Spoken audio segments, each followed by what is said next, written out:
Magandang araw mga karosi. So, nakikita niyo ba ang nakikita ko? Siyempre nakikita niyo, hindi kayo bulag eh.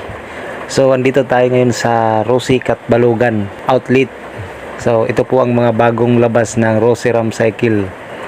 Ang Sparkle 125. O, ang angas, di ba? Ganda ito kasi if-I na to. Nito matipid to sa gasolina. So, tingnan niyo, marami kayong mapagpipilian na kulay. May pula, may black, may cyan blue. So ano pang hinihintay nyo? Pumunta na kayo sa mga pinakamalapit na outlet ng Rosi. Meron na rin sa Buray Outlet at sa Mutyong Outlet, sa Kalbiga Outlet, at siyempre ito dito sa Katbalogan Outlet. Murang-mura na to, kayang kaya sa bulsa. Kaya ano pang hinihintay nyo? Visit na kayo sa mga Rosi Outlet sa malapit sa inyong lugar. At abangan nyo rin ang mga iba pang bagong lalabas, kasi lalabas na yung